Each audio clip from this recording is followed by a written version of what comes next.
ಎಲ್ಲರಿಗೂ ನಮಸ್ಕಾರ. ಇವತ್ತು ಈ ವಿಡಿಯೋದಲ್ಲಿ ನಿಮಗೆ ಹಲವಾರು ರೀತಿಯ ರೆಸಿಪಿನ ತೋರಿಸ್ಕೊಡ್ತೀನಿ.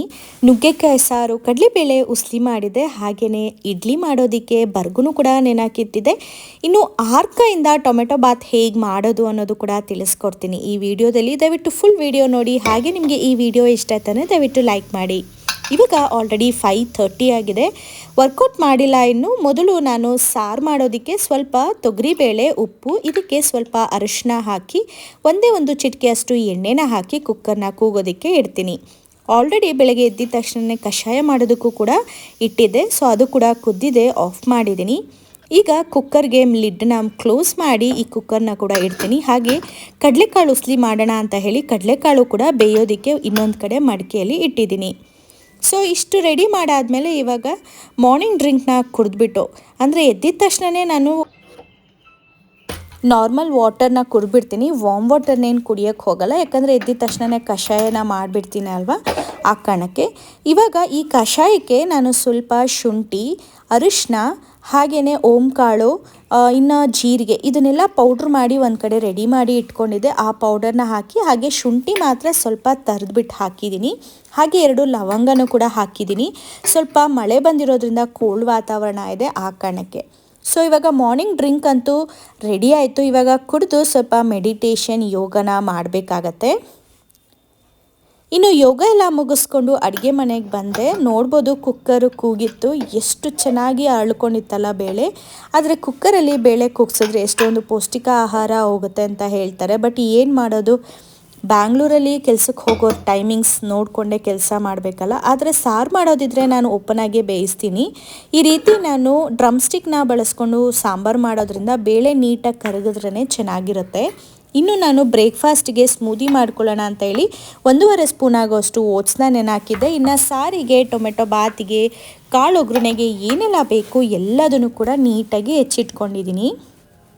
ಟೊಮೆಟೊ ಬಾತ್ಗೆ ನಾವು ರುಬ್ಬು ಹಾಕ್ಬೋದು, ಆದರೆ ನಾನು ಮಿಲೀಟ್ಸ್ನ ಬಳಸ್ತಾ ಇರೋದ್ರಿಂದ ಯಾವುದೇ ರೀತಿ ರುಬ್ಬು ಹಾಕಲ್ಲ. ಹಾಗೆ ಸಾಂಬಾರಿಗೆ ಸ್ವಲ್ಪ ಹುಣಸೆಹಣ್ಣ ಕೂಡ ನೆನೆಹಾಕ್ತಾ ಇದ್ದೀನಿ. ಬೆಳಗ್ಗೆ ಎದ್ದಿದ ತಕ್ಷಣ ನೆನೆಹಾಕಿದ್ರೆ ಚೆನ್ನಾಗಿರ್ತಿತ್ತು, ಆದರೆ ಇವಾಗ ಸ್ವಲ್ಪ ನೀರನ್ನ ಉಗುರು ಬೆಚ್ಚಷ್ಟು ಮಾಡಿಕೊಂಡು ಅದಕ್ಕೆ ನೆನೆಹಾಕಿಟ್ಕೊಂಡಿದ್ದೀನಿ. ಈಗ ಮೊದಲು ನಾನು ಸಾರಿಗೆ ಒಗ್ಗರಣೆ ಮಾಡಿ ಅದಾದಮೇಲೆ ತಿಂಡಿನ ಮಾಡ್ಕೋತೀನಿ. ನಾನು ಸಾರನ್ನ ಲೇಟಾಗಿ ಮಾಡಿದ್ರೆ ಅದು ಬೇಯೋಷ್ಟರೊಳಗೆ ಟೈಮ್ ಆಗಿಬಿಡುತ್ತೆ, ಆ ಕಾರಣಕ್ಕೆ. ಸೊ ಈ ರೀತಿ ನಾನು ಟೈಮ್ ಮ್ಯಾನೇಜ್ ಮಾಡಿಕೊಂಡೆ ಅಡುಗೆ ಮಾಡೋದು, ಇಲ್ಲಾಂದರೆ ಕಷ್ಟ ಆಗೋಗ್ಬಿಡುತ್ತೆ. ಈಗ ನಾನು ಒಂದು ಪಾತ್ರೆಗೆ 2 ಸ್ಪೂನ್ ಆಗೋಷ್ಟು ಎಣ್ಣೆನ ಹಾಕ್ಕೊಂಡಿದ್ದೀನಿ. ನೀಟಾಗಿ ಹಾಕಿರುವಂಥ ಪದಾರ್ಥ ಬೇಯಬೇಕು, ಆ ಕಾರಣಕ್ಕೆ ಈ ಸಾರಿಗೆ ಸ್ವಲ್ಪ ಎಣ್ಣೆನ ಹಾಕ್ಕೊಳ್ತೀನಿ. ಎಣ್ಣೆನ ಕಾದಿದ ನಂತರ ನಾನು ಇದಕ್ಕೆ 1 ಸ್ಪೂನ್ ಆಗೋಷ್ಟು ಜೀರಿಗೆ, 1 ಸ್ಪೂನ್ ಆಗೋಷ್ಟು ಸಾಸಿವೆನ ಹಾಕೋತಿದ್ದೀನಿ. ಚಿಕ್ಕ ಸ್ಪೂನು ಮಸಾಲ ಬಾಕ್ಸಲ್ಲಿರುತ್ತಲ್ವ, ಆ ಒಂದು ಸ್ಪೂನಿನ ಅಳತೆಯಲ್ಲಿ ಹೇಳ್ತಿದ್ದೀನಿ. ಇದಕ್ಕೆ ನಾನು 2ರಿಂದ 3 ಅದನ್ನು ಸೀಳ್ಬಿಟ್ಟು ನಾನು ಒಗ್ಗರಣೆಗೆ ಹಾಕ್ಕೊಂಡಿದ್ದೀನಿ. 2 ಹಸಿಮೆಣಸಿನ್ಕಾಯಿ ಹಾಕೋದ್ರಿಂದ ಒಂದು ಒಳ್ಳೆ ಪರಿಮಳ ಇರುತ್ತೆ, ಹಾಗೆ ಟೇಸ್ಟು ಕೂಡ ತುಂಬ ಚೆನ್ನಾಗಿರುತ್ತೆ. ಮೂಲಂಗಿ ಸಾರು ಹಾಗೆ ಡ್ರಮ್ ಸ್ಟಿಕ್ ಸಾರುಗೆ ನೀವು ಈ ರೀತಿ 2 ಹಸಿಮೆಣಸಿನ್ಕಾಯಿನ ಹಾಕ್ಕೊಳ್ಳಿ ಒಗ್ಗರಣೆಗೆ, ತುಂಬಾ ಟೇಸ್ಟಿಯಾಗಿರುತ್ತೆ. ಈಗ ನಾನು ಮೀಡಿಯಮ್ ಸೈಜ್ಗೆ ಹೆಚ್ಚಿಟ್ಕೊಂಡಿರುವಂಥ 1 ಈರುಳ್ಳಿನ ಹಾಕ್ಕೊಂಡು ಈ ರೀತಿ ನೀಟಾಗಿ ಕೈ ಆಡ್ಕೊತೀನಿ. ನಾನು ಯಾವಾಗಲೂ ಸಾರಿಗೆ ಒಗ್ಗರಣೆನ ಹಾಕಲ್ಲ. ಮೂಲಂಗಿ ಸಾರು ಅಥವಾ ನುಗ್ಗೆಕಾಯಿ ಸಾರು ಅಥವಾ ಮೊಳಕೆ ಹುಳ್ಳಿ ಕಾಳನ್ನ ಬಳಸ್ಕೊಂಡು ಸಾರು ಮಾಡ್ತೀವಲ್ಲ, ಆವಾಗ ಮಾತ್ರ ನಾವು ಎಣ್ಣೆಯಲ್ಲಿ ನೀಟಾಗಿ ಫ್ರೈ ಮಾಡಬೇಕು. ನೀವು ಬೇಕಿದ್ರೆ ನುಗ್ಗೆಕಾಯಿ ಸಾರನ್ನ ನುಗ್ಗೆಕಾಯಿ ಮತ್ತು ಬೇಳೆ ಎರಡನ್ನೂ ಕೂಡ ಹಾಕಿ, ಹಾಗೆ ಜೊತೆಗೆ ಟೊಮೆಟೊನೂ ಕೂಡ ಹಾಕಿ ಕೂಗಿಸ್ಕೋಬೋದು. ಆದರೆ ನುಗ್ಗೆಕಾಯಿ ಫುಲ್ಲು ಒಂಥರ ಸ್ಮ್ಯಾಶ್ ಆದಂಗೆ ಆಗಿಬಿಟ್ಟಿರುತ್ತೆ, ಚೆನ್ನಾಗಿರಲ್ಲ, ಕಡ್ಡಿ ಕಡ್ಡಿ ಸಿಗುತ್ತೆ. ಆ ಕಾರಣಕ್ಕೆ ನಾನು ಈ ರೀತಿ ಮಾಡ್ತೀನಿ. ಈರುಳ್ಳಿ ನೀಟಾಗಿ ಬೆಂದಿದ ನಂತರ 1 ಚಿಕ್ಕ ಟೊಮೆಟೊನ ಹಾಕ್ಕೊಂಡಿದ್ದೀನಿ. ಹುಣಸೆಹಣ್ಣು ಕೂಡ ನೆನೆಹಾಕಿಟ್ಕೊಂಡಿರೋದ್ರಿಂದ ಇಲ್ಲಿ ಚಿಕ್ಕ ಟೊಮೆಟೊನ ಬಳಸ್ಕೊಂಡಿದ್ದೀನಿ. ಟೊಮೆಟೊ ನೀಟಾಗಿ ಫ್ರೈ ಆದಮೇಲೆ ನುಗ್ಗೆಕಾಯಿನ ಹೆಚ್ಚಿಟ್ಕೊಂಡಿದ್ದೆ ಅಲ್ವಾ, ಅದನ್ನು ಕೂಡ ಹಾಕ್ಕೊಂಡಿದ್ದೀನಿ. ನುಗ್ಗೆಕಾಯಿನ ನೀಟಾಗಿ ಈ ರೀತಿ ಸೈಡಲ್ಲೆಲ್ಲ ನಾರನ್ನ ಬಿಡಿಸ್ಕೊಂಡ್ರೆ ತುಂಬಾ ಚೆನ್ನಾಗಿರುತ್ತೆ. ನಾರಿದ್ರೆ ನಾವು ತಿನ್ನಬೇಕಾದ್ರೆ ನಾರೇ ಸಿಗುತ್ತೆ, ಆ ಕಾರಣಕ್ಕೆ ನಾನು ನೀಟಾಗಿ ನಾರನ್ನ ಬಿಡಿಸಿದ್ದೀನಿ. 3 ನುಗ್ಗೆಕಾಯಿನ ಬಳಸಿದ್ದೀನಿ. ಸ್ವಲ್ಪ ದೊಡ್ಡದಾಗೆ ತುಂಡನ್ನ ಮಾಡಿಟ್ಕೊಂಡಿದ್ದೀನಿ, ತಿನ್ನೋದಕ್ಕೆ ಚೆನ್ನಾಗಿರುತ್ತೆ ಅಂತ. ಈ ರೀತಿ ನಾನು ನೀಟಾಗಿ ಫ್ರೈ ಮಾಡಿದ್ದಾದಮೇಲೆ ಇದಕ್ಕೆ ಲಿಡ್ಡನ್ನ ಮುಚ್ಚಿ ಒಂದು 5 ನಿಮಿಷ ನೀಟಾಗಿ ಬೇಯಿಸ್ಕೊತೀನಿ. ಇದಾದಮೇಲೆ ನಾನು ಇವಾಗ ಲಿಡ್ನ ತೆಗೆದು ಮತ್ತೆ ಕೈ ಆಡ್ಕೊತೀನಿ. ಇವಾಗ ಇದಕ್ಕೆ ಸ್ವಲ್ಪ ಮಸಾಲ ಪದಾರ್ಥನ ಹಾಕಬೇಕಾಗತ್ತೆ. ಫಸ್ಟು ನಾನು ರುಚಿಗೆ ತಕ್ಕಷ್ಟು ಉಪ್ಪನ್ನ ಹಾಕ್ಕೊಂಡು ಇದಕ್ಕೆ ನಾನು ಯೂಸ್ ಮಾಡ್ತಿರೋದು ಚಿಕ್ಕ ಸ್ಪೂನ್ ಅಂದರೆ ಟೇಬಲ್ ಸ್ಪೂನ್. ಸೊ ಇದರಲ್ಲಿ ನಾನು 2 ಸ್ಪೂನ್ ಆಗೋಷ್ಟು ಖಾರದ ಪುಡಿನ ಹಾಕೋತಿದ್ದೀನಿ. ಹಾಗೆ ಇದಕ್ಕೆ ನೀಟಾಗಿ ಕೈಯಾಡ್ಕೊತೀನಿ. ಎಣ್ಣೆಯಲ್ಲಿ ಅಂದರೆ ಒಗ್ಗರಣೆಯಲ್ಲೇ ನೀಟಾಗಿ ಮಸಾಲ ಪದಾರ್ಥ ಕೈಯಾಡ್ಕೊಂಡಾಗ ಫ್ರೈ ಆದರೆ ಟೇಸ್ಟು ತುಂಬ ಚೆನ್ನಾಗಿರುತ್ತೆ ಅಂತ. ಸೊ ಹಾಗೆಯೇ ಹಾಕಿರುವಂಥ ನುಗ್ಗೆಕಾಯಿ ಕೂಡ ಅಬ್ಸರ್ವ್ ಮಾಡುತ್ತೆ ಖಾರ, ಹುಳಿ, ಉಪ್ಪು. ಆವಾಗ ನುಗ್ಗೆಕಾಯಿ ತಿನ್ನಬೇಕಾದ್ರೂ ಕೂಡ ಒಳ್ಳೆ ಟೇಸ್ಟ್ ಸಿಗುತ್ತೆ. ಈಗ ನಾನು 1.5 ಸ್ಪೂನ್ ಆಗೋಷ್ಟು ಸಾಂಬಾರ್ ಪುಡಿ, ಧನಿಯಾ ಪುಡಿನ ಹಾಕ್ಕೊಂಡಿದ್ದೀನಿ. ಇಷ್ಟನ್ನ ನೀಟಾಗಿ ಕೈಯಾಡಿಕೊಂಡು ನೋಡ್ಬೋದು ಎಣ್ಣೆ ಎಲ್ಲ ನೀಟಾಗಿ ಫ್ರೈ ಆಗ್ತಿದೆ, ಹಾಗೆ ಎಣ್ಣೆ ಎಲ್ಲ ಕಂಪ್ಲೀಟಾಗಿ ಡ್ರೈ ಆಗಿದೆ. ಇವಾಗ ನಾನು ಲಿಡ್ನ ಮುಚ್ಚೋದ್ರಿಂದ ಲಿಡ್ಡಲ್ಲಿ ಹಬೆ ಹೋಗುತ್ತಲ್ವ, ಸ್ಟೀಮ್ ನೀರು ಕೂಡ ಮತ್ತೆ ಅದರೊಳಗಡೆ ಬಿದ್ದು ನೀಟಾಗಿ ಫ್ರೈ ಆಗುತ್ತೆ. ಆ ಥರ ನಾನೊಂದು ಅರ್ಧ ನಿಮಿಷ ಬೇಯಿಸಿದ ನಂತರ ಹುಣಸೆ ಹಣ್ಣೆನ ಹಾಕಿಟ್ಟಿದ್ದೆ ಅಲ್ವ, ಅದನ್ನು ನೀಟಾಗಿ ಈ ರೀತಿ ಕಿವುಚ್ಕೊಂಡು ರಸನ ಬಿಡಿಸ್ಕೊಂಡು ಈ ರೀತಿ ರಸನ ಹಾಕ್ಕೊಳ್ಬೇಕು. ನುಗ್ಗೆಕಾಯಿ ನೀರು, ಹಾಗೆ ನೀರು ಅಂದರೆ ಹುಣಸೆಹಣ್ಣಿನ ನೀರು, ಹಾಗೆ ಉಪ್ಪು, ಖಾರ, ಮಸಾಲ ಇದರಲ್ಲಿ ನೀಟಾಗಿ ಕುದ್ದಿದ್ರೆ ತುಂಬಾ ಟೇಸ್ಟಿಯಾಗಿರುತ್ತೆ, ತುಂಬ ಅಂದರೆ ತುಂಬಾ ಚೆನ್ನಾಗಿರುತ್ತೆ. ನಾನಿವಾಗ ನಿಮಗೆ ಒಂದು ನುಗ್ಗೆಕಾಯಿನೂ ತೋರಿಸ್ತೀನಿ. ಎಷ್ಟು ನೀಟಾಗಿ ಈ ರೀತಿ ನಾವು ನಾರನ್ನ ತೆಗಿತೀವಿ ಅಷ್ಟು ಚೆನ್ನಾಗಿರುತ್ತೆ. ಫುಲ್ಲು ಡೈರೆಕ್ಟ್ ಗ್ರೀನ್ ಇರಬಾರ್ದು, ದೊಡ್ಡದು ಏನಿರುತ್ತೆ ನಾರನ್ನ ತೆಗೆದ್ರೆ ತಿನ್ನೋದಕ್ಕೆ ತುಂಬ ಅಂದರೆ ತುಂಬ ಟೇಸ್ಟಿಯಾಗಿರುತ್ತೆ. ಸೊ ಈ ರೀತಿ ಮಾಡ್ಕೋಬೋದು. ನೀವೇನಾದ್ರು ಡೈರೆಕ್ಟ್ ಕುಕ್ಕರಲ್ಲೇ ಬೇಯಿಸ್ತೀವಿ ಅಂದರೆ ನಾರನ್ನ ತೆಗಿಯಕ್ಕೆ ಹೋಗಬೇಡಿ, ಅವಾಗ ಅಟ್ಲೀಸ್ಟ್ ಒಂಚೂರು ಚೆನ್ನಾಗಿರುತ್ತೆ, ಇಲ್ಲಾಂದರೆ ಫುಲ್ ಕಲಸ್ದಂಗೆ ಆಗಿಬಿಡತ್ತೆ. ಇನ್ನು ಒಂದು ಕಡೆ ಕಷಾಯ ಮಾಡೋದಕ್ಕೆ ಇಟ್ಟಿದ್ದೀನಿ, ಇನ್ನೊಂದು ಕಡೆ ಕಡಲೆಬೇಳೆ ಬೆಂದಿರೋದು ಕೂಡ ಆಗಿತ್ತು, ಅದನ್ನು ಕೂಡ ಸೈಡಿಗೆ ಎತ್ತಿಟ್ಬಿಟ್ಟು ನಾನಿವಾಗ ಮಧ್ಯದ ಸ್ಟವ್ವಿಗೆ ಕಷಾಯನ ಇಟ್ಬಿಟ್ಟು ಆ ಕಡೆ ಸ್ಟವ್ವಿಗೆ ನಾನು ಸಾರನ್ನ ಎತ್ತಿಟ್ಕೋತಾ ಇದ್ದೀನಿ. ಯಾಕಂದರೆ ಟೊಮೆಟೊ ಬಾತು ಮಾಡಬೇಕಲ್ವ, ಹಾಗೆ ಸಾಂಬಾರು ಕೂಡ ಕೈಯಾಡಿಕೊಂಡು ಟೊಮೆಟೊ ಬಾತನ್ನ ಮಾಡಬೇಕು ಆ ಕಾರಣಕ್ಕೆ, ಇಲ್ಲಾಂದರೆ ಟೈಮ್ ಸಾಕಾಗಲ್ಲ. ನಾನು ಯೂಶ್ವಲಿ ವರ್ಕೌಟ್ ಮಾಡಬೇಕಾದ್ರೇ ಕಷಾಯಕ್ಕೆ ಇಡ್ತಾ ಇದ್ದೆ, ಬಟ್ ಇವತ್ತು ನಾನು ಕಷಾಯ ಮಾಡೋದಕ್ಕೆ ಆ ಒಂದು ಎಲೆ ಇರಲಿಲ್ಲ. ಇವತ್ತು ನಾನು ಆಲದ ಮರದ ಎಲೆ ಕಷಾಯ ಮಾಡ್ತಾಯಿದ್ದೀನಿ. ಆ ಕಾರಣಕ್ಕೆ ನನ್ನ ಹಸ್ಬೆಂಡ್ ಎದ್ದು ಅದಾದ ಮೇಲೆ ಅವ್ರು ತಂದಿದ್ದು ತುಂಬ ಟೈಮ್ ಆಯಿತು, ಸೊ ಕಷಾಯಕ್ಕೆ ಲೇಟಾಗಿ ಇಟ್ಟಿದ್ದು. ಇವಾಗ ನಾನು ಟೊಮೆಟೊ ಬಾತಿಗೆ ಒಂದು ಕುಕ್ಕರಿಗೆ 1.5 ಸ್ಪೂನ್ ಆಗೋಷ್ಟು ಎಣ್ಣೆನ ಹಾಕ್ಕೊಂಡಿದ್ದೀನಿ. ಅದಕ್ಕಾದ ನಂತರ 1 ಸ್ಪೂನ್ ಆಗೋಷ್ಟು ಜೀರಿಗೆ, 1 ಸ್ಪೂನ್ ಆಗೋಷ್ಟು ಸಾಸಿವೆ, ಹಾಗೆ 1 ಸ್ಪೂನ್ ಆಗೋಷ್ಟು ಕಡಲೆಬೇಳೆ, ಈ ಸ್ಪೂನ್ ಚಿಕ್ಕ ಸ್ಪೂನು. ಸೊ ಇಷ್ಟನ್ನು ಹಾಕಿ ನೀಟಾಗಿ ಫ್ರೈ ಮಾಡ್ಕೋತೀನಿ. ಇದು ನೀಟಾಗಿ ಬೇಯಬೇಕು. ಟೊಮೆಟೊ ಬಾತಿಗೆ ಕಡಲೆಬೇಳೆ ಹಾಗೆ ಬಟಾಣಿ ತುಂಬ ಒಳ್ಳೆ ಟೇಸ್ಟ್ ಕೊಡುತ್ತೆ. ಆದರೆ ಇವತ್ತು ಹಸಿ ಬಟಾಣಿನೂ ಇರಲಿಲ್ಲ, ಹಾಗೆ ಬಟಾಣಿನೂ ಕೂಡ ನೆನಾಕಿರಲಿಲ್ಲ. ಆ ಕಾರಣಕ್ಕೆ ನಾನಿವತ್ತು ಟೊಮೆಟೊ ಬಾತಿಗೆ ಬಟಾಣಿನ ಹಾಕ್ತಾಯಿಲ್ಲ. ಇನ್ನು ಇದು ಫ್ರೈ ಆಗಿದ ತಕ್ಷಣವೇ ನಾನು 2 ಹಸಿಮೆಣಸಿನ್ಕಾಯಿ ಹಾಗೆ ಒಂದು ಚಿಕ್ಕ ಈರುಳ್ಳಿನ ಹಾಕ್ಕೊಂಡು ಸಣ್ಣದಾಗಿ ಹೆಚ್ಕೊಂಡಿದ್ದೀನಿ. ಸೊ ಅದನ್ನು ನೀಟಾಗಿ ಫ್ರೈ ಮಾಡ್ಕೊತೀನಿ. ನಾನು ಮಿಲಿಟ್ಸ್ನ ಬಳಸ್ಕೊಂಡು ಟೊಮೆಟೊ ಬಾತ್ ಮಾಡ್ತಾ ಇರೋದ್ರಿಂದ ನಾನು ಮಿಲಿಟ್ಸ್ ಯಾವ ಸೈಜಲ್ಲಿ ಇರುತ್ತೋ ಅದೇ ರೀತಿಯಾಗಿ ತರಕಾರಿನ ಬಳಸಿದ್ರೆ ಚೆನ್ನಾಗಿರುತ್ತೆ ಅಂತ ಹೇಳಿ ಈರುಳ್ಳಿನ ನಾನು ಸಣ್ಣದಾಗಿ ಹೆಚ್ಕೊಂಡಿದ್ದೀನಿ. ಹಾಗೆ ಟೊಮೆಟೊ ಬಾತಿಗೆ ಟೊಮೆಟೊ ಬೇಕೇ ಬೇಕಲ್ಲ, 4 ಹುಳಿ ಟೊಮೆಟೊನ ಸಣ್ಣದಾಗಿ ಹೆಚ್ಚಿಟ್ಕೊಂಡು ಅದನ್ನು ಕೂಡ ಹಾಕ್ಕೊಂಡು ಫ್ರೈ ಮಾಡಿದ ನಂತರ ಪುದೀನಾನು ಕೂಡ ಹಾಕ್ಕೊಂಡಿದ್ದೀನಿ. ಪುದೀನ ನಾನು ಸ್ವಲ್ಪನೇ ತೊಗೊಂಡಿದ್ದೀನಿ, ಅಂದರೆ ಒಂದು ಮುಷ್ಟಿಯಲ್ಲಿ ಅರ್ಧ ಭಾಗದಷ್ಟು ನೀಟಾಗಿ ತೊಳೆದು ಸಣ್ಣದಾಗಿ ಹೆಚ್ಚಿ ಒಗ್ಗರಣೆಗೆ ಹಾಕ್ಕೊಂಡಿದ್ದೀನಿ. ಇನ್ನು ಆ ಕಡೆ ಮಾಡ್ತಾ ಹಾಗೆ ಈ ಕಡೆನೂ ನೋಡ್ಬೋದು, ನಾನು ಸಾರಿಗೆ ಒಗ್ಗರಣೆ ಹಾಕಿ ಇಟ್ಕೊಂಡಿದ್ದಲ್ವ, ಈ ಕಡೆನೂ ಕೂಡ ನುಗ್ಗೆಕಾಯಿ ಬೆಂದಿತ್ತು. ನಾನಿಲ್ಲಿ ಒಂದಲ್ಲ ಅಂತ 2-3 ನುಗ್ಗೆಕಾಯಿನ ಟಚ್ ಮಾಡಿ ನೋಡ್ತಾ ಇದ್ದೀನಿ. ಯಾಕಂದರೆ ಒಂದೊಂದು ಸತಿ ಒಂದು ಕಡೆ ಬೆಂದಿರುತ್ತೆ, ಇನ್ನೊಂದು ಕಡೆ ಬೆಂದಿರಲ್ಲ ಅಲ್ವಾ. ಅದಾದಮೇಲೆ ಬೇಳೆ ಹಾಕಿದ್ರೆ ಅಷ್ಟು ನೀಟಾಗಿ ಬೇಯೋದಿಲ್ಲ. ಆ ಕಾರಣಕ್ಕೆ ನಾನು ಇವಾಗಲೇ ಇನ್ನೊಂದು ಸತಿ ಕ್ರಾಸ್ ಚೆಕ್ ಮಾಡಿಕೊಂಡು, ಇನ್ನು ಆಲ್ರೆಡಿ ಬೆಳಗ್ಗೆನೇ ನಾನು ಬೇಳೆನ ಕೂಗಿಸಿಟ್ಟಿದ್ದೆ ಅಲ್ವಾ, ಅದನ್ನು ಕೂಡ ಒಂದು ಬೌಲ್ಗೆ ಹಾಕಿ ಇಟ್ಕೊಂಡಿದ್ದೆ. ಯಾಕಂದರೆ ಕುಕ್ಕರಲ್ಲಿ ನಾನು ಟೊಮೆಟೊ ಬಾತನ್ನ ಮಾಡ್ತಿದ್ದೆ. ಸೊ ಈ ರೀತಿ ಬೌಲಿಗೆ ಹಾಕಿ ಇಟ್ಕೊಂಡಿದ್ದೆ. ನೋಡ್ಬೋದು ಎಷ್ಟು ನೀಟಾಗಿ ಬೇಳೆ ಕರಗಿದೆ. ನಾನು ಈ ಒಂದು ಸ್ಮ್ಯಾಶು ಕೂಡ ಮಾಡಿರಲಿಲ್ಲ. ಈಗ ಬೇಳೆ ಕೂಗಿಸಿರುವಂಥದ್ದನ್ನು ಪಾತ್ರೆಗೆ ಹಾಕ್ಕೊಳ್ತಾ ಇದ್ದೀನಿ. ಇವಾಗ ಇದನ್ನು ನೀಟಾಗಿ ಕೈಯಾಡ್ಕೊಳ್ಬೇಕು. ಕೈಯಾಡ್ಕೊಂಡು ಸಾಂಬಾರು ನಿಮಗೆ ಗಟ್ಟಿ ಅಂತ ಅನಿಸಿದ್ರೆ ನೀವು ಸ್ವಲ್ಪ ನೀರನ್ನ ಹಾಕ್ಕೊಳ್ಳಿ. ನಾನಿಲ್ಲಿ ಸ್ವಲ್ಪ ನೀರನ್ನ ಹಾಕ್ಕೊಂಡಿದ್ದೀನಿ. ತೆಳು ಆಗೋದಕ್ಕೆ ಚಾನ್ಸೇ ಇರಲ್ಲ, ಇವಾಗ ತಾನೇ ನಾವು ಬೇಳೆ ಹಾಕಿರ್ತೀವಲ್ವ. ಆ ಕಾರಣಕ್ಕೆ ನೀವು ಹದ ಯಾವ ರೀತಿ ಬೇಕೋ ಅದ್ರ ಪ್ರಕಾರ ನೀವು ನೀರನ್ನ ಹಾಕ್ಕೊಳ್ಬೋದು. ಇವಾಗ ನಿಮಗೆ ರುಚಿಗೆ ತಕ್ಕಷ್ಟು ಉಪ್ಪು ಖಾರನ ಒಂದು ಸತಿ ನೋಡ್ಕೊಳ್ಬಹುದು. ನಾನು ಸ್ವಲ್ಪ ಆವಾಗಲೇ ಜಾಸ್ತಿ ಹಾಕಿರೋದ್ರಿಂದ ಕರೆಕ್ಟಾಗಿರುತ್ತೆ. ಸೊ ಮಳ್ಳಿದಾದ್ಮೇಲೆ ಒಂದು ಸತಿ ಉಪ್ಪನ್ನ ನೋಡ್ತೀನಿ. ಅದಾದಮೇಲೆ ನಾನು ಉಪ್ಪೇನಾದರೂ ಕಡಿಮೆ ಇತ್ತಂದರೆ ಉಪ್ಪನ್ನ ಹಾಕ್ತೀನಿ. ಈ ರೀತಿ ನೀಟಾಗಿ ನೀರೆಲ್ಲ ಹಾಕಿ ಕೈಯಾಡಿಕೊಂಡು ಒಂದು ಸತಿ ಕುದಿಯೋದಕ್ಕೆ ಹಾಗೆ ನಾನು ಲಿಡ್ನ ಕ್ಲೋಸ್ ಮಾಡ್ಕೊತೀನಿ. ಇನ್ನು ಅದ್ರ ಪಕ್ಕದಲ್ಲಿ ಕಷಾಯ ಅಂತೂ ಕುದೀತಾ ಇದೆ. ಇನ್ನೊಂದು 2 ನಿಮಿಷ ಕಷಾಯನೂ ಕೂಡ ಆಫ್ ಮಾಡಬೇಕಾಗತ್ತೆ. ಇನ್ನು ಕುಕ್ಕರಲ್ಲಿ ಟೊಮೆಟೊ ಗೊಜ್ಜು ಕೂಡ ನೀಟಾಗಿ ಫ್ರೈ ಆಗ್ತಾಯಿತ್ತು. ಇನ್ನು ರೈಸ್ನ ಹಾಕಿ ಎಲ್ಲ ಆದಮೇಲೆ ಅಲ್ವಾ ಟೊಮೆಟೊ ಬಾತ್ ಅಂತಾರೆ. ಸೊ ಇಲ್ಲಿ ಟೊಮೆಟೊ ನೀಟಾಗಿ ಫ್ರೈ ಆಗಬೇಕು, ಸ್ಮ್ಯಾಶ್ ಆಗಬೇಕು, ಆವಾಗ ಮಿಲಿಟ್ಸ್ಗೆ ನೀಟಾಗಿ ಹೊಂದ್ಕೊಳ್ಳುತ್ತೆ, ಚೆನ್ನಾಗಿರುತ್ತೆ. ಮಿಲಿಟ್ಸ್ ಅಂದರೆ ನಾವು ಗಂಜಿ ಮಾಡೋದಕ್ಕೆ ಸೀಮಿತ ಅಂದ್ಕೊಂಡ್ಬಿಡ್ತೀವಿ, ಬಟ್ ಆದರೆ ಮಿಲಿಟ್ಸ್ ನಾವು ಪ್ರತಿದಿನ ಬಳಸೋದ್ರಿಂದ ನಮ್ಮ ದೇಹಕ್ಕೆ ಒಳ್ಳೆಯದು. ಎಕ್ಸ್ಪೆಷಲಿ ವೆಯ್ಟ್ ಲಾಸ್ಗೆ ಯಾವುದೇ ಕಾಯಿಲೆ ಇದ್ದರೂ ಕೂಡ, ಯಾವುದೇ ಒಂದು ತೊಂದರೆ ಇದ್ದರೂ ಕೂಡ ದೇಹದಲ್ಲಿ ಎಲ್ಲನೂ ಕೂಡ ನಿವಾರಣೆ ಆಗುತ್ತೆ ಅಂತಲೇ ಹೇಳ್ಬೋದು. ಇವಾಗ ನೀಟಾಗಿ ಕೈಯಾಡ್ಕೊತಾ ಇದ್ದೀನಿ. ಹಾಗೆ ಕಷಾಯನೂ ಕೂಡ ಆಗಿತ್ತು. ಸೊ ಆಫ್ ಮಾಡೋಣ, ಎಷ್ಟೊತ್ತಾಯಿತು ಟೈಮ್ ನೋಡಿಕೊಂಡು ನಾನು ಆಫ್ ಮಾಡ್ತಾ ಇದ್ದೀನಿ. ಇವಾಗ ಇಲ್ಲಿ ನಾನು ಟೊಮೆಟೊ ಬಾತ್ ಮಾಡ್ತಾ ಇದ್ದೀನಲ್ವ, ಅದೇ ಪಾತ್ರೆಗೆ ಸ್ವಲ್ಪ ರುಚಿಗೆ ತಕ್ಕಷ್ಟು ಉಪ್ಪು ಹಾಗೆ ಖಾರ ಪುಡಿ ಸ್ವಲ್ಪ ಹಾಕ್ತಾ ಇದ್ದೀನಿ. ಯಾಕಂದರೆ ಹಸಿಮೆಣ್ಸಿನ್ಕಾಯಿನೂ ಕೂಡ ಹಾಕಿದ್ದೀನಲ್ವ, ಆ ಕಾರಣಕ್ಕೆ ಅರ್ಧ ಸ್ಪೂನ್ ಆಗೋಷ್ಟು ಖಾರದ ಪುಡಿನ ಹಾಕ್ಕೊಳ್ತಿದ್ದೀನಿ. ಹಾಗೆ ಅರ್ಧ ಸ್ಪೂನ್ ಆಗೋಷ್ಟು ಧನಿಯಾ ಪುಡಿನ ಹಾಕ್ಕೊಂಡಿದ್ದೀನಿ. ಇನ್ನು 1/4 ಸ್ಪೂನ್ ಆಗೋಷ್ಟು ಗರಂ ಮಸಾಲಾನ ಹಾಕ್ಕೊಂಡಿದ್ದೀನಿ. ಇನ್ನು ಚಿಟಿಕೆಯಷ್ಟು ಅರಿಶಿನ, ಇನ್ನು 1/4 ಸ್ಪೂನ್ ಆಗೋಷ್ಟು ಜೀರಿಗೆ ಪೌಡರ್ನ ಹಾಕಿ ಇದನ್ನು ನೀಟಾಗಿ ಫ್ರೈ ಮಾಡ್ಕೊಳ್ಳಿ. ಇವಾಗ ಟೊಮೆಟೊ ನೀಟಾಗಿ ಅಬ್ಸರ್ವ್ ಆಗುತ್ತೆ, ಹಾಗೆಯೇ ಸ್ವಲ್ಪ ಡ್ರೈ ಆಗುತ್ತೆ, ಅಂದರೆ ಆಯಿಲೆಲ್ಲ ಅಬ್ಸರ್ವ್ ಆಗಿಬಿಡುತ್ತಲ್ವ ಮಸಾಲ, ಸೊ ಸ್ವಲ್ಪ ಡ್ರೈ ಆಗುತ್ತೆ. ಈ ರೀತಿ ಪದೇ ಪದೇ ನೀಟಾಗಿ ಕೈಯಾಡಿಕೊಂಡ್ರೆ ಟೊಮ್ಯಾಟೊಲಿರುವಂಥ ನೀರಿನಂಶ ಬಿಡ್ತಾ ಇರುತ್ತೆ, ಹಾಗೆ ಅಬ್ಸರ್ವ್ ಮಾಡ್ತಾ ಇರುತ್ತೆ ನಾವು ಹಾಕಿರುವಂಥ ಮಸಾಲ.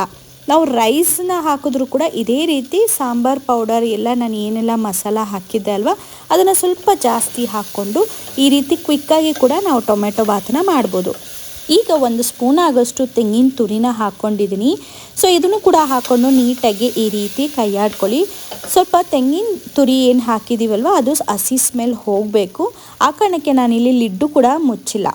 ಹಾಗೆ ರಾತ್ರಿನೇ ನಾನು ಆರ್ಕನ ನೆನಾಕಿಟ್ಟಿದ್ದೆ. ಸೊ ಅದನ್ನು ಕೂಡ ಒಂದ್ಸತಿ ವಾಶ್ ಮಾಡ್ಕೊಳ್ಳೋಣ ಅಂತ ಹೇಳಿ ವಾಶ್ ಮಾಡಿ ಇಟ್ಕೊತಾ ಇದ್ದೀನಿ. ಅಷ್ಟರೊಳಗೆ ಇದಕ್ಕೂ ಕೂಡ ಅಂದರೆ ಕುಕ್ಕರ್ಗೆ ನಾನೀಗ 3 ಲೋಟದಾಗೋಷ್ಟು ನೀರು, ಅಂದರೆ ನಾನು ಕಾಫಿ ಕುಡಿಯೋ ಕಪ್ ಇರುತ್ತಲ್ವ ರೆಗ್ಯುಲರಾಗಿ ಎಲ್ಲರ ಮನೇಲೂ ಅದೇ ಕಪ್ಪಿನ ಅಳತೆಯಲ್ಲೇ ನಾನು ಮಾಡ್ತೀನಿ. ಯಾಕಂದರೆ 2-3 ಜನಕ್ಕೆ ಅಡುಗೆ ಮಾಡೋದ್ರಿಂದ ಅದೇ ಕಪ್ ನನಗೆ ಅಳತೆಗೆ ಸಾಕಾಗುತ್ತೆ. ಸೊ ನಾನು ಅದೇ ಒಂದು ಕಪ್ಪಲ್ಲಿ 3 ಕಪ್ ಆಗೋಷ್ಟು ನೀರನ್ನ ಹಾಕಿ ನೀಟಾಗಿ ಕೈಯಾಡಿಬಿಟ್ಟು ಹೀಗೆ ಇಡ್ತೀನಿ. ಸೊ ಇದು ನೀರು ಚೆನ್ನಾಗಿ ಮಳ್ಳಬೇಕು, ಟೊಮ್ಯಾಟೊ ಎಲ್ಲ ನೀಟಾಗಿ ನೀರಲ್ಲಿ ಕುದಿಬೇಕು. ಈ ರೀತಿ ಕುದ್ದಿದ ನಂತರ ನಾನೀಗ 1.5 ಸ್ಪೂನ್ ಆಗೋಷ್ಟು ಮಿಲಿಟ್ಸ್ನ ಹಾಕ್ತಾಯಿದ್ದೀನಿ. ಈ ರೀತಿ ಆರ್ಕನ ನೆನೆಸಿಟ್ಟಿದ್ದೆ ಅಲ್ವಾ, ಆ ಒಂದು ಮಿಲಿಟ್ಸ್ನ 1.5 ಕಪ್ ಹಾಕೋಷ್ಟು ನಾನು ಮಿಲಿಟ್ಸ್ನ ನೆನಾಕಿ ಇಟ್ಟಿರೋದ್ರಿಂದ 1:2 ರೀತಿಯಲ್ಲಿ ಲೆಕ್ಕದಲ್ಲಿ ನೀರನ್ನ ಹಾಕಿದ್ದೀನಿ. ಉಡಿ ಬೇಕು ಅಂದರೆ, ನಿಮಗೇನಾದರೂ ಸ್ವಲ್ಪ ತೆಳುಗೆ ಬೇಕು ಅಂತ ಹೇಳಿದ್ರೆ ನೀವು ಬೇಕಿದ್ರೆ 1:2 ಅಥವಾ 3 ಕೂಡ ಹಾಕ್ಕೊಳ್ಬೋದು. ಅಂದರೆ 1 ಕಪ್ ಮಿಲಿಟ್ಸ್ಗೆ 3 ಕಪ್ ಆಗೋಷ್ಟು ನೀರನ್ನು ಕೂಡ ಹಾಕ್ಕೊಳ್ಬೋದು. ಯಾವಾಗಲೂ ಅಷ್ಟೇ ನಾವು ಮಿಲಿಟ್ಸಲ್ಲಿ ಅಡುಗೆ ಮಾಡ್ತಿದ್ರೆ ತೆಳ್ಳಗೆ ತಿನ್ನೋದಕ್ಕೆ ತುಂಬಾ ಇಷ್ಟಪಡ್ತೀವಿ. ಆದರೆ ನಾನಿವತ್ತು ಸ್ವಲ್ಪ ಟೊಮೆಟೊ ಬಾತು ಸ್ವಲ್ಪ ಉಡಿಯಾಗಿ ಮಾಡಿ ನೋಡೋಣ ಹೇಗೆ ಬರುತ್ತೆ, ಹಾಗೆ ಮೊಸರನ್ನ ಹಾಕ್ಕೊಂಡು ತಿಂದರೆ ತುಂಬ ಚೆನ್ನಾಗಿರುತ್ತೆ, ಆ ಕಾರಣಕ್ಕೆ ಸ್ವಲ್ಪ ಉಡಿಯಾಗಿ ಮಾಡ್ತಾಯಿದ್ದೀನಿ. ಪ್ರತಿದಿನ ನಾವು ಸ್ವಲ್ಪ ತೆಳ್ಳಗೆ ಮಾಡ್ಕೊಂಡು ತಿಂತೀವಿ ಅಲ್ವಾ, ಪದೇ ಪದೇ ಅದನ್ನೇ ಮಾಡೋದಕ್ಕಿಂತ ಸ್ವಲ್ಪ ಡಿಫ್ರೆಂಟ್ ಆಗಿರಲಿ ಅಂತ ಸ್ವಲ್ಪ ಉಡಿಯಾಗಿ ರೀತಿಯಲ್ಲಿ ಮಾಡ್ಕೊತಿದ್ದೀನಿ. ಮಿಲಿಟ್ಸು ಕೂಡ ಹಾಕಿದಾದಮೇಲೆ ಈ ರೀತಿ ಚೆನ್ನಾಗಿ ಮಳ್ಳಬೇಕು. ನಾವು ಮಿಲಿಟ್ಸ್ ಹಾಕಿದ ತಕ್ಷಣ ಕೈಯಾಡಿಬಿಟ್ಟು ನಾವು ಲಿಡ್ನ ಕ್ಲೋಸ್ ಮಾಡಬಾರ್ದು. ಸೊ ಈ ರೀತಿ ನಾವು ಮಿಲಿಟ್ಸ್ನ ಹಾಕಿದಾದ್ಮೇಲೆ ಚೆನ್ನಾಗಿ ಕುದಿಯೋಕ್ಕೆ ಇಡಬೇಕು. ಇನ್ನು ನನಗೆ ಇನ್ನೊಂದು ಸ್ಟವ್ ಕಡೆ ಕಷಾಯನೂ ಕೂಡ ನೀಟಾಗಿ ಕಾದಿತ್ತು. ಸ್ವಲ್ಪ ಮಧ್ಯಾಹ್ನಕ್ಕೆ ಅನ್ನ ಬೇಕಲ್ವ, ನನ್ನ ಹಸ್ಬೆಂಡ್ ಏನಾದರೂ ಊಟಕ್ಕೆ ಬಂದರೆ ಅಂತ ಹೇಳಿ ನಾನು ಈ ಕಡೆ ಮಿಲಿಟ್ಸ್ ಆರ್ಕನೇ ಅದರದ್ದೇ ಅನ್ನನೂ ಕೂಡ ಮಾಡ್ತಾಯಿದ್ದೀನಿ. ಆವಾಗಲೇ ತೋರಿಸ್ದೆ ಅಲ್ವ ನಿಮಗೆ ನೆನಾಕಿರೋದು, ಅದೇ ಮಿಲಿಟ್ಸ್ನ ನಾನು ಸ್ವಲ್ಪ ಪಲಾವ್ಗೆ ಹಾಗೆ ಸ್ವಲ್ಪ ಅನ್ನಕ್ಕೆ ಅಂತ ಎರಡಕ್ಕೂ ಕೂಡ ಡಿವೈಡ್ ಮಾಡಿ ಇಟ್ಕೊಂಡಿದ್ದೀನಿ. ನೀಟಾಗಿ ಮಳ್ಳಿದ ನಂತರ ನಾನು ಲಿಡ್ಡನ್ನ ಹಾಕಿ ಈ ರೀತಿ ಕೂಗೋದಕ್ಕೆ ಇಟ್ಟಿದ್ದೀನಿ. ಅಷ್ಟರೊಳಗೆ ಸ್ವಲ್ಪ ಬೇರೆ ಬೇರೆ ಕೆಲಸಗಳಿರುತ್ತಲ್ವ, ಸ್ಟವ್ ಒರೆಸೋದಿರ್ಬೋದು, ಪಾತ್ರೆ ತೊಳೆಯೋದಿರ್ಬೋದು, ಅದನ್ನೆಲ್ಲದನ್ನು ಕೂಡ ಕ್ವಿಕ್ಕಾಗಿ ಮಾಡ್ಕೊಂಡು ಬಿಡ್ತೀನಿ. ಸೊ ಆವಾಗ ನನಗೆ ರೇಜ್ಗೆ ಅನಿಸಲ್ಲ, ಕಷ್ಟ ಅನಿಸಲ್ಲ. ಒಂದು ಕೆಲಸ ಆಗಿದ ನಂತರ ಇನ್ನೊಂದು ಕೆಲಸ ಮಾಡಿಕೊಂಡ್ರೆ ತುಂಬಾ ಬೆಸ್ಟ್. ಈಗ ಎಲ್ಲ ಕೆಲಸ ಆಯಿತು. ಹಾಗೆ ಇವಾಗ ಕಾಳು ಒಂದು ಒಗ್ಗರಣೆ ಪೆಂಡಿಂಗ್ ಉಳಿದಿತ್ತು, ಕಾಳು ಕೂಡ ಬೇಯಿಸಿದ ನಂತರ ಅದನ್ನು ಸೋಸಿ ಇಟ್ಕೊಂಡಿದ್ದೆ. ಹಾಗೆಯೇ ನಾಳೆ ಇಡ್ಲಿ ಮಾಡೋಣ ಅಂತ ಹೇಳಿ ಬರ್ಗುನ ನೆನಾಕೋಣ ಅಂತ ಇಲ್ಲಿ ನೋಡ್ಬೋದು. 1 kg ಆಗೋಷ್ಟು ಬರ್ಗು ಇತ್ತು, ಅದರಲ್ಲಿ ನಾನು ಒಂದು ಸ್ವಲ್ಪ ಯೂಸ್ ಮಾಡಿ ಹೀಗೆ ಇನ್ನೂ ಸ್ವಲ್ಪ ಉಳ್ಕೊಂಡಿತ್ತು. ಸೊ ಅದನ್ನು ಕೂಡ ನೆನಾಕಿಡೋದಕ್ಕೆ ಈಗ ಒಂದು ಬ್ರೇಷನ್ಗೆ ಹಾಕ್ಕೊಂಡಿದ್ದೀನಿ. ಈ ಕಡೆ ಸಾಂಬಾರು ಕೂಡ ನೀಟಾಗಿ ಮಳ್ಳಿತ್ತು. ಇಲ್ಲೂ ಕೂಡ ನೋಡ್ಬೋದು ಎಷ್ಟು ಘಮ ಬರ್ತಾ ಇದೆ ಗೊತ್ತಾ, ತುಂಬ ಟೇಸ್ಟಿಯಾಗಿರುತ್ತೆ. ತೆಳ್ಳಗಿದ್ರೆ ಸಾರು ತುಂಬ ಚೆನ್ನಾಗಿರುತ್ತೆ, ಅಂದರೆ ತುಂಬ ತೆಳುವೆ ಆಗಲ್ಲ, ಸ್ವಲ್ಪ ಮೀಡಿಯಮ್ ಹದದಲ್ಲಿದ್ದರೆ ಸಾರು ತುಂಬ ಟೇಸ್ಟಿ ಅನಿಸುತ್ತೆ. ಹಾಗೆ ನಮ್ಮ ಮನೇಲಿ ಸ್ವಲ್ಪ ಮೀಡಿಯಮಲ್ಲೇ ತಿನ್ನೋದು.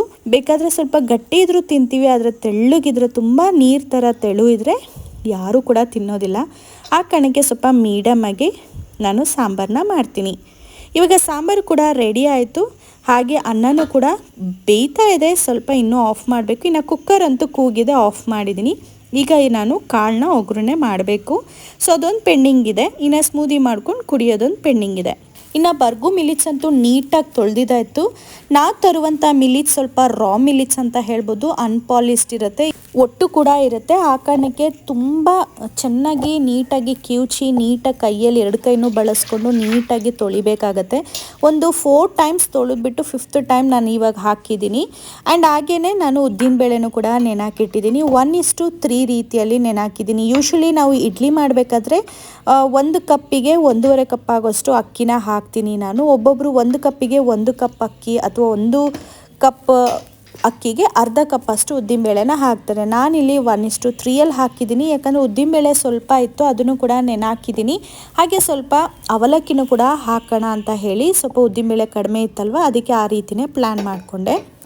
ಇವಾಗ ನಾನು ಕುಕ್ಕರ್ ಕೂಡ ಆರಿತ್ತಲ್ವ, ಸೈಡಿಗೆ ಎತ್ತಿಟ್ಟಿದ್ದೀನಿ. ಇಲ್ಲಿ ನಾನು ಕ್ವಿಕ್ಕಾಗಿ ಕಡಲೆಕಾಳನ್ನು ಕೂಡ ಒಗ್ಗರಣೆ ಮಾಡ್ಕೊಂಬಿಡ್ತೀನಿ.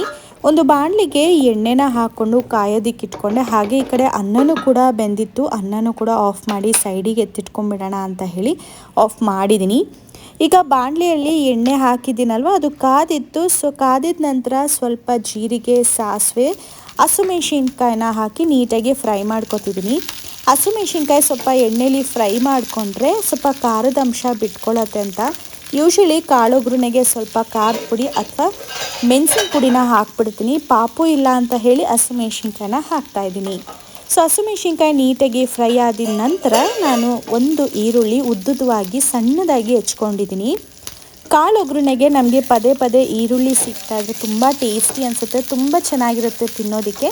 ಆ ಕಾರಣಕ್ಕೆ ಉದ್ದುದವಾಗಿ ಹೆಚ್ಚಿಟ್ಕೊಂಡಿದ್ದೀನಿ. ಇದನ್ನು ಕೂಡ ನೀಟಾಗಿ ಫ್ರೈ ಆಗಿದ ನಂತರ ನಾನು ಬೇಯಿಸಿಟ್ಕೊಂಡಿರುವಂಥ ಮೊಳಕೆ ಕಟ್ಟಿರುವಂಥ ಕಡಲೆಕಾಳನ್ನ ಕೂಡ ಹಾಕ್ಕೊಂಡು ಈ ರೀತಿ ಫ್ರೈ ಮಾಡಿಕೊಂಡು ಇದಕ್ಕೆ ರುಚಿಗೆ ತಕ್ಕಷ್ಟು ಉಪ್ಪನ್ನ ಹಾಕ್ಕೋಬೇಕು. ನಾನು ಬೇಯಿಸ್ಬೇಕಾದ್ರೆ ಇವತ್ತು ಉಪ್ಪನ್ನ ಹಾಕೇ ಇರಲಿಲ್ಲ. ಆ ಕಾರಣಕ್ಕೆ ಇವಾಗ ಸ್ವಲ್ಪ ಉಪ್ಪನ್ನ ಜಾಸ್ತಿನೇ ಹಾಕೋತೀನಿ. ಬೇಯಿಸೋವಾಗ ಹಾಕಿದರೆ ಇವಾಗ ಹಾಕೋದು ಬೇಡವಾಗಿತ್ತು, ಇಲ್ಲಾಂದರೆ ಸ್ವಲ್ಪ ಹಾಕಿದರೆ ಮ್ಯಾಚ್ ಆಗ್ತಿತ್ತು. ಆದರೆ ನಾನು ಬೇಯಿಸೋದಕ್ಕೆ ಉಪ್ಪು ಹಾಕಿಲ್ಲ ಅಂತ ಹೇಳಿ ಸ್ವಲ್ಪ ಉಪ್ಪು ಹಾಗೆ 1 ಸ್ಪೂನ್ ಆಗೋಷ್ಟು ತೆಂಗಿನ ತುರಿನ ಹಾಕ್ಕೊಂಡು ನೀಟಾಗಿ ಈ ರೀತಿ ಫ್ರೈ ಮಾಡ್ಕೊತಾ ಇದ್ದೀನಿ. ಯೂಶ್ವಲಿ ಬೇಸಿಗೆಗಾಲ ಬಂದರೆ ಈರುಳ್ಳಿ ಹಾಕಿದ ನಂತರ ನಾನು ತೆಂಗಿನಕಾಯಿನ ಹಾಕ್ತಾಯಿದ್ದೆ. ಇವಾಗ ಸ್ವಲ್ಪ ವಾತಾವರಣ ಪರವಾಗಿಲ್ಲ, ಆ ಕಾರಣಕ್ಕೆ ಕಾಯಿನ ನಾನು ಕಾಳ ಆದಮೇಲೆ ಕಾಯಿನ ಹಾಕಿ ಒಗ್ಗರಣೆನ ಮಾಡ್ಕೊತಾ ಇದ್ದೀನಿ. ಈ ರೀತಿ ನಾನು ಒಂದು ತಟ್ಟೆನ ಮುಚ್ಚಿಟ್ಕೊಂಡ್ರೆ ಪದೇ ಪದೇ ತೆಗೆದು ನೀಟಾಗಿ ಫ್ರೈ ಮಾಡ್ಕೊತಿದ್ರೆ ಚೆನ್ನಾಗಿ ಬೆಂದಿರುತ್ತೆ. ಇವಾಗ ನಾನು ಕೊತ್ತಂಬರಿ ಸೊಪ್ಪನ್ನ ಹಾಕ್ಕೊಂಡು ನೀಟಾಗಿ ಫ್ರೈ ಮಾಡಿಕೊಂಡ್ರೆ ಕಡಲೆಕಾಳು ಉಸ್ಲಿ ಕೂಡ ರೆಡಿ ಆಯಿತು. ಸೊ ಇವಾಗ ಅಡುಗೆ ಕೆಲಸ ಎಲ್ಲ ಮುಗೀತು ಒಂದು ಕಡೆಯಿಂದ. ಇನ್ನು ಹೆಸ್ರು ಕಾಳನ್ನ ಮೊಳಕೆ ಕಟ್ಟೋಣ ಅಂತ ಹೇಳಿ ಒಂದು ಪುಟ್ಟ ಕಪ್ಪಲ್ಲಿ ಹೆಸ್ರು ಕಾಳು ಕೂಡ ಅಳತೆ ತೊಗೊಂಡು ನೆನಾಕಿಟ್ಟಿದ್ದೀನಿ. ನನಗೆ 1 ಕಪ್ ಅಳತೆ ಇದೆ, ಅದ್ರ ತಕ್ಕಂತೆ ನಾನು ನೆನಾಕಿದ್ರೆ 1 ದಿನಕ್ಕೆ ಅಥವಾ 2 ದಿನಕ್ಕೆ ಆಗೋಷ್ಟು ಆಗುತ್ತೆ ಅನ್ನೋ ಒಂದು ಲೆಕ್ಕ ಇದೆ. ಇನ್ನು ಟೊಮೆಟೊ ಬಾತ್ ಮಾಡಿದ್ದಲ್ವ, ಕುಕ್ಕರು ಕೂಡ ಆರಿತು. ಅದನ್ನು ಒಂದ್ಸತಿ ನೀಟಾಗಿ ಕೈಯಾಡೋಣ ಅಂತ ಹೇಳಿ ಈ ರೀತಿ ಕೈಯಾಡೋದಕ್ಕೆ ಓಪನ್ ಮಾಡಿದೆ. ನೋಡ್ಬೋದು ಎಷ್ಟು ಚೆನ್ನಾಗಿದೆ ಟೊಮೆಟೊ ಬಾತ್, ಎಷ್ಟು ಉಡಿ ಉಡಿಯಾಗಿ ಬಂದಿತ್ತು ಅಂದರೆ. ಮಿಲಿಟ್ಸ್ನ ಬಳಸ್ಕೊಂಡು ನಾವು ಉಡಿ ಉಡಿಯಾಗಿ ಮಾಡ್ಬೋದಾ ಅಂದರೆ ಹೌದು, ಮಿಲಿಟ್ಸ್ನ ಬಳಸ್ಕೊಂಡು ಕೂಡ ನಾವು ಉಡಿ ಉಡಿಯಾಗಿ ಟೊಮೆಟೊ ಬಾತ್ ಇರಲಿ, ಪಲಾವ್, ವಾಂಗಿಬಾತ್ ಈ ರೀತಿ ಎಲ್ಲದನ್ನು ಕೂಡ ಮಾಡ್ಬೋದು. ಸೊ ನಾನು ನೆಕ್ಸ್ಟ್ ಬರುವಂಥ ವೀಡಿಯೋದಲ್ಲಿ ಮಿಲಿಟ್ಸಲ್ಲಿ ಇನ್ನೂ ಡಿಫ್ರೆಂಟಾಗಿ ಏನೆಲ್ಲ ಮಾಡ್ಬೋದು ಅಂತಲೂ ಕೂಡ ತೋರಿಸ್ತೀನಿ. ನಾನಿವಾಗ ಹಾಟ್ ಬಾಕ್ಸ್ಗೆ ಎತ್ತಿಡೋಣ ಅಂತ ಅಂದ್ಕೊಂಡೆ. ತುಂಬಾ ಸುಡ್ತಾ ಇತ್ತು. ನನ್ನ ಹಸ್ಬೆಂಡ್ ಲಾಸ್ಟ್ ಟೈಮೆಲ್ಲ ತುಂಬ ಸುಡೋದನ್ನ ಹಾಕಬೇಡ, ಸೊ ತಿನ್ನೋದಕ್ಕಾಗಲ್ಲ, ಅರ್ಜೆಂಟ್ ಇರುತ್ತೆ ಆ ಟೈಮಲ್ಲಿ ಅಂತ. ಆ ಕಾರಣಕ್ಕೆ ಸ್ವಲ್ಪ ಆರ್ಕೊಳ್ಳಿ ಅಂತ ಹೇಳಿ ಈ ರೀತಿ ನೀಟಾಗಿ ಚೆನ್ನಾಗಿ ಕೈಯಾಡಿಬಿಟ್ಟು ಎತ್ತಿಟ್ಕೊತಾ ಇದ್ದೀನಿ. ಇನ್ನು ಕೊತ್ತಂಬರಿ ಸೊಪ್ಪು ಕಾಳು ಒಗ್ಗರಣೆಗಿರ್ಬೋದು, ಸಾಂಬಾರಿಗಿರ್ಬೋದು, ಹಾಗೆ ಪಲಾವ್ಗಿರ್ಬೋದು, ಎಲ್ಲದಕ್ಕೂ ಕೂಡ ಇವಾಗಲೇ ಹೆಚ್ಚಿಬಿಟ್ಟು ಹಾಕಿದೆ. ತೊಳೆದ್ಬಿಟ್ಟು ಸೈಡಲ್ಲಿ ಇಟ್ಬಿಟ್ಟಿರ್ತೀನಿ ಅಲ್ವಾ, ಒಂದೊಂದು ಸತಿ ಮರ್ತೇ ಹೋಗ್ಬಿಡುತ್ತೆ ನನಗೆ ಕೊತ್ತಂಬರಿ ಸೊಪ್ಪನ್ನ ಹಾಕೋದಕ್ಕೆ. ಹಾಗೆ ನೀವೆಲ್ಲರೂ ಅಬ್ಸರ್ವ್ ಮಾಡಿರ್ಬೋದು, ಇವತ್ತು ಮಾಡಿರುವಂಥ ಎಲ್ಲ ಅಡುಗೆಗೂ ಕೂಡ ಕರ್ಬೇವಿನ ಸೊಪ್ಪನ್ನ ಹಾಕಿಲ್ಲ. ಕರ್ಬೇವಿನ ಸೊಪ್ಪು ಮನೆಯಲ್ಲಿ ಖಾಲಿಯಾಗಿ ಹೋಗಿತ್ತು, ತೊಗೊಂಡು ಬರಬೇಕು. ಆ ಕಾರಣಕ್ಕೆ ಇವತ್ತು ಕರ್ಬೇವಿನ ಸೊಪ್ಪು ಇಲ್ಲದೆ ಅಡುಗೆ ಮಾಡಿದ್ದೀನಿ. ಹಾಗೆ ಬರ್ಗೂ ಕೂಡ ಖಾಲಿ ಆಯಿತು ಈ ತಿಂಗಳು, ಮುಂದಿನ ತಿಂಗಳು ತೊಗೊಂಡು ಬರಬೇಕು. ಹಾಗೆ ಈ ರೀತಿ ಯಾವುದೇ ಥರದ ಪದಾರ್ಥ ಅಥವಾ ಕಾಳು ಖಾಲಿ ಆಯ್ತಂದರೆ ಅದ್ರ ಡಬ್ಬನ ನೀಟಾಗಿ ಈ ರೀತಿ ತೊಳೆದ್ರೆ ಯಾವುದಾದ್ರೂ ಹಬ್ಬ ಬಂದರೆ ಎಲ್ಲ ತೊಳಿಬೇಕು ಅನ್ನೋ ಒಂದು ರಿಸ್ಕ್ ಇರೋದಿಲ್ಲ. ಆಲ್ಮೋಸ್ಟ್ ತಿಂಗಳಿಗೆ ಅಥವಾ 1.5 ತಿಂಗಳಿಗೆ ಎಲ್ಲ ಕಾಳುಗಳು ಬೇಳೆಗಳು ಖಾಲಿ ಆಗ್ತಾ ಇರುತ್ತಲ್ವ, ಅವಾಗ ಈ ರೀತಿ ಒಂದು ಡಬ್ಬನ ತೊಳೆದಿಟ್ಕೊಂಡ್ಬಿಟ್ರೆ ನಮಗೆ ಈಸಿ ಆಗುತ್ತೆ. ಇನ್ನು ನನ್ನ ಹಸ್ಬೆಂಡ್ಗೆ ಹಾಗೆ ನನಗೆ ಟೊಮೆಟೊ ಬಾತ್ ಏನು ಕೂಗ್ಸಿದೆ ಅಲ್ವಾ, ಅದನ್ನು ಬಾಕ್ಸಿಗೂ ಕೂಡ ಹಾಕ್ಕೊಳ್ತಿದ್ದೀನಿ. ನನಗೆ ನಾನು ಮಧ್ಯಾಹ್ನ ಬಂದು ತಿಂತೀನಿ. ಬೆಳಗ್ಗೆ ನನಗೆ ಎದ್ದಿದ ತಕ್ಷಣ ಈ ಥರ ಏನೇ ಇದ್ರೂ ಆಗಿರಲಿ ಸ್ಪೈಸಿ ಐಟಮ್ಸ್ ತಿನ್ನೋಕ್ಕೆ ಸ್ವಲ್ಪ ಕಷ್ಟ ಆಗುತ್ತೆ, ಹಾಗೆ ಹೆವಿ ಫೀಲ್ ಆಗುತ್ತೆ. ಮಧ್ಯಾಹ್ನ ಬಂದು ತಿಂತೀನಿ. ಆಫೀಸಿಂದ ನಡ್ಕೊಂಡು ಬರೋದ್ರಿಂದ ತಿಂದುಬಿಟ್ಟು ಹಾಗೆ ನಡ್ಕೊಂಡು ಹೋಗೋದ್ರಿಂದ ಸ್ವಲ್ಪ ಹೆವಿ ಫೀಲ್ ಆಗೋಲ್ಲ. ಬಟ್ ಬೆಳಗ್ಗೆ ಹೊತ್ತು ನಂಗೆ ತಿನ್ನೋದಕ್ಕಾಗಲ್ಲ. ಹಾಗೆ 2 ಬಾಕ್ಸ್ಗೂ ಕೂಡ ಎತ್ತಿಟ್ಬಿಟ್ಟು ಈಗ ನಾನು ಸ್ಮೂದಿ ಮಾಡ್ಕೋತಾ ಇದ್ದೀನಿ. ಸ್ವಲ್ಪ ಓಟ್ಸ್ನ ನೆನಾಕಿಟ್ಟಿದ್ದೆ, 1.5 ಸ್ಪೂನ್ ಆಗೋಷ್ಟು ನೆನಾಕಿರುವಂಥ ಓಟ್ಸ್, ಹಾಗೆ 1 ಏಲಕ್ಕಿ ಬಾಳೆಹಣ್ಣು, 2 ಖರ್ಜೂರ. ನನಗಂತೂ ತುಂಬ ಫೇವ್ರೇಟು ಈ ರೀತಿ ಖರ್ಜೂರ ತಿನ್ನೋದಕ್ಕೆ. ಒಂದೊಂದು ಸತಿ ಹೀಟ್ ಆಗುತ್ತೆ ಅಂತ ತಿನ್ನೋದಿಲ್ಲ ಅಷ್ಟೇ, ಆದರೆ ನನಗೆ ತುಂಬಾ ಇಷ್ಟ. ಒಣ ಖರ್ಜೂರನ ತಂದರೆ ನಾನು ನೆನಾಕ್ತೀನಿ. ಈ ರೀತಿ ಹಸಿ ಖರ್ಜೂರ ಇದ್ದರೆ ನಾನು ನೆನಾಕೋದೇನು ಬೇಕಾಗಲ್ಲ. ಇದಕ್ಕೆ ನಾನು 1 ಬಟ್ಲಾಗೋಷ್ಟು ಹಾಲನ್ನ ಕಾಯಿಸಿಟ್ಕೊಂಡಿದ್ದೆ, ಅದನ್ನು ಹಾಗೆ ಆರೋಕ್ಕೂ ಕೂಡ ಇಟ್ಕೊಂಡಿದ್ದೆ. ಅದನ್ನು ಹಾಕಿಬಿಟ್ಟು ನೀಟಾಗಿ ರುಬ್ಕೋತೀನಿ. ನೋಡ್ಬೋದು ಎಷ್ಟು ಚೆನ್ನಾಗಿರುತ್ತೆ ಗೊತ್ತಾ. ಖರ್ಜೂರ ಹಾಕಿದ್ರಂತೂ ನಾವು ಸಕ್ಕರೆನೋ ಬೆಲ್ಲನೋ ಹಾಕಿದ್ದೀವಿ ಅನಿಸ್ಬಿಡುತ್ತೆ, ಅಷ್ಟು ಟೇಸ್ಟಿಯಾಗಿರುತ್ತೆ, ಸ್ವೀಟ್ನೆಸ್ ಇರುತ್ತೆ. ಈಗ ರುಬ್ಬಿ ಪಕ್ಕಕ್ಕೆ ಎತ್ತಿಟ್ಕೊಂಡು ನನ್ನ ಹಸ್ಬೆಂಡ್ ತಟ್ಟೆನೂ ಕೂಡ ರೆಡಿ ಮಾಡಿ ಹಾಗೆ ಕುಡಿದ್ಬಿಟ್ಟು ಆಫೀಸಿಗೆ ಹೊರಡೋಕ್ಕೆ ಟೈಮ್ ಸರಿ ಹೋಗುತ್ತೆ ಅಂತ ಹೇಳಿ ಅವ್ರಿಗೆ ನಾನು ಕಟ್ ಮಾಡಿ ಇಟ್ಟಿರುವಂಥ ಪಪ್ಪಾಯ, ನಾನು ಬೆಳಗ್ಗೆ ಪಪ್ಪಾಯ ತಿನ್ನೋಣ ಅಂದ್ಕೊಂಡೆ. ಅದಾದಮೇಲೆ ಸ್ಮೂತಿ ತಿನ್ನೋಣ, ಪಪ್ಪಾಯ ಸ್ವಲ್ಪ ಅಶ್ವಾಗುತ್ತೆ ಅಂತ ಹೇಳಿ ಸ್ಮೂತಿನ ತಿಂದು ಬ್ರೇಕ್ಫಾಸ್ಟ್ನ ಆಫೀಸಿಗೆ ಹೊರಟೆ. ಇನ್ನು ನನ್ನ ಹಸ್ಬೆಂಡ್ಗೆ ಕಡಲೆಕಾಳು ಉಸ್ಲಿ ಪಪ್ಪಾಯನ ಎತ್ತಿಟ್ಟು ಹಾಗೆ ಬ್ರೇಕ್ಫಾಸ್ಟ್ ಹಾಕಿಟ್ಟಿದ್ದಲ್ವ ಟಿಫನ್ ಬಾಕ್ಸ್, ಅದನ್ನು ಕೂಡ ಎತ್ತಿಟ್ಕೊಂಡು ಎಲ್ಲ ರೆಡಿ ಮಾಡಿ ಇನ್ನು ಆಫೀಸಿಗೆ ಹೋಗಿ ಕೆಲಸ ಮುಗಿಸ್ಕೊಂಡು ಸಂಜೆ 6 ಗಂಟೆಗೆ ನಾನು ಮನೆಗೆ ಬಂದೆ. ಸ್ವಲ್ಪ ಬೇರೆ ಕೆಲಸ ಆಯಿತು, ನಾವಿಬ್ಬರು ಹೊರಗೆ ಹೋಗಿದ್ವಿ. ಅಲ್ಲಿಂದ ಬರೋದೇ ಸ್ವಲ್ಪ ಲೇಟ್ ಆಗಿತ್ತು.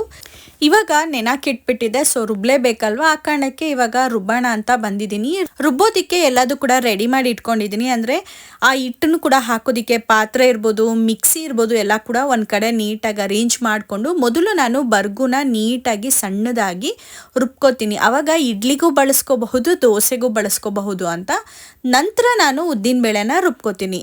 ಹೆಂಗಾದ್ರೂ ಆಯಿತು, ಬಟ್ ಒಂದು ಪಾತ್ರೆ ಖಾಲಿ ಆಗಿದ್ದಾದಮೇಲೆ ನಾನು ಅದೇ ಪಾತ್ರೆಗೆ ಅವಲಕ್ಕಿನ ನೆನಾಕಬೇಕು ಅಂತ.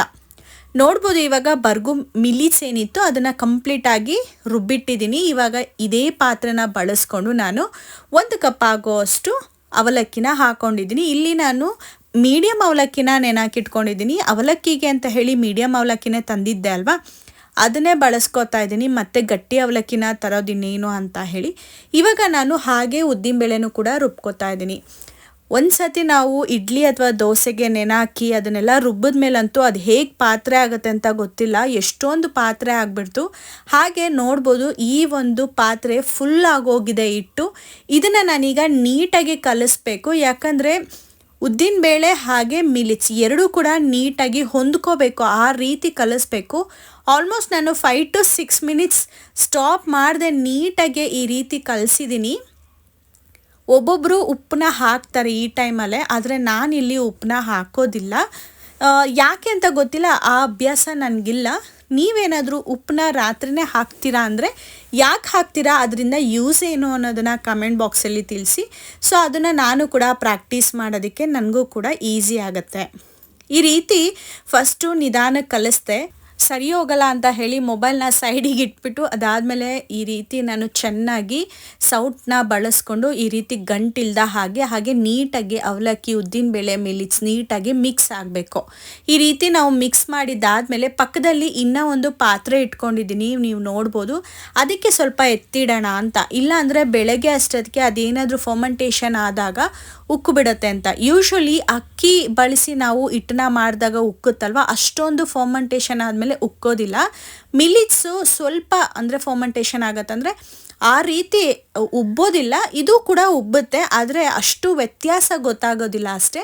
ಆದರೆ ಅಕ್ಕಿಯಲ್ಲಿ ಮಾಡಿದಾಗ ಯಾವ ರುಚಿ ಯಾವ ಸಾಫ್ಟ್ನೆಸ್ ಇರುತ್ತೆ ಅದೇ ಸಾಫ್ಟ್ನೆಸ್ ಇರುತ್ತೆ. ನಾನು ನಾಳಿನ ಬ್ಲಾಗಲ್ಲೂ ಕೂಡ ತೋರಿಸ್ತೀನಿ ಯಾವ ರೀತಿ ಸಾಫ್ಟಾಗಿ ಇಡ್ಲಿ ಬರುತ್ತೆ ಅಂತ. ತುಂಬ ಅಂದರೆ ತುಂಬ ಸಾಫ್ಟಾಗಿ ಬರುತ್ತೆ. ನಾನು ಯಾವುದೇ ಕಾರಣಕ್ಕೂ ಸೋಡಾ ಅಂತೂ ಬಳಸೋದೇ ಇಲ್ಲ. ನೋಡ್ಬೋದು ಇನ್ನೊಂದು ಪಾತ್ರೆ ಇದೆ ಅಲ್ವಾ, ಆ ಪಾತ್ರೆಗೆ ಹಾಕ್ಕೊಂಡು ಡಿವೈಡ್ ಮಾಡ್ಕೋತೀನಿ. ಅಕಸ್ಮಾತ್ ಉಕ್ಕಿದ್ರೆ ವೇಸ್ಟ್ ಆಗುತ್ತೆ, ಹಾಗೆ ಡಬಲ್ ಕೆಲಸ ಮತ್ತೆ ಕ್ಲೀನ್ ಮಾಡಬೇಕಾಗತ್ತೆ. ಈಗ ಫಸ್ಟ್ ಒಂದು ಪಾತ್ರೆಗೆ ಹಿಟ್ಟು ಹಾಕಿದೆ ಅಲ್ವಾ, ಅದಕ್ಕೂ ಕೂಡ ಒಂದು ಸ್ವಲ್ಪ ದೊಡ್ಡ ತಟ್ಟೆನ ಇಟ್ಬಿಟ್ಟು ಈ ರೀತಿ ಇಟ್ಟಿದ್ದೀನಿ. ತಟ್ಟೆ ಕೆಳಗಿಟ್ರೆ ಅದು ಉಕ್ಕಿದಾಗ ಜಾಸ್ತಿ ನೆಲದ ಮೇಲೆ ಚೆಲ್ಲಲ್ಲ, ತಟ್ಟೆ ಮೇಲೆ ಚೆಲ್ಲೋದ್ರಿಂದ ನೀಟಾಗಿ ಅದನ್ನು ಕೂಡ ಬಳಸ್ಕೋಬಹುದು. ಕೌಂಟರ್ ಟಾಪ್ ಅಂದರೆ ಆ ಕಲ್ಲಿನ ಮೇಲೆ ಬಿದ್ದರೆ ಬಳಸೋದಕ್ಕೆ ಇಷ್ಟ ಆಗಲ್ಲ, ಹಾಗೇನು ಅದು ವೇಸ್ಟ್ ಅಂತಲೇ ಅರ್ಥ ಅಲ್ವಾ, ಆ ಕಾರಣಕ್ಕೆ. ಆ್ಯಂಡ್ ಬೆಳಗ್ಗೆ ನಾನು ಹೆಸರು ಕಾಳು ಕೂಡ ನೆನಾಕಿಟ್ಟಿದ್ದಲ್ವ, ಈ ಸೋಸೋದೇನಿದೆ ಅಂದರೆ ಸ್ಟ್ರೈನರ್ ಇದೆ ಅಲ್ವಾ, ಅದಕ್ಕೆ ನೀಟಾಗಿ ತೊಳೆದ್ಬಿಟ್ಟು 2-3 ಸತಿ ಈ ಥರ ಸ್ಟ್ರೈನರಲ್ಲಿ ಹಾಕಿ ಹಾಗೆ ಒಂದು ತಟ್ಟೆ ಮುಚ್ಚಿಡ್ತೀನಿ. ಸೊ ಬೆಳಗ್ಗೆ ಅಷ್ಟರೊಳಗೆ ಚಿಕ್ಕ ಚಿಕ್ಕ ಮೊಳಕೆ ಬಂದಿರುತ್ತೆ, ತುಂಬ ಟೇಸ್ಟಿಯಾಗಿರುತ್ತೆ. ಇದಾಗಿತ್ತು ಇವತ್ತು ದಿನದ ಪ್ಲಾನ್, ಹಾಗೆ ಅಡುಗೆಯ ದಿನಚರಿ ಅಂತಲೇ ಹೇಳ್ಬೋದು. ನಿಮಗೆ ಈ ವಿಡಿಯೋ ಇಷ್ಟ ಆಯ್ತಾನೆ ಲೈಕ್ ಮಾಡಿ, ಸಬ್ಸ್ಕ್ರೈಬ್ ಆಗಿ, ಶೇರ್ ಮಾಡಿ. Thank you.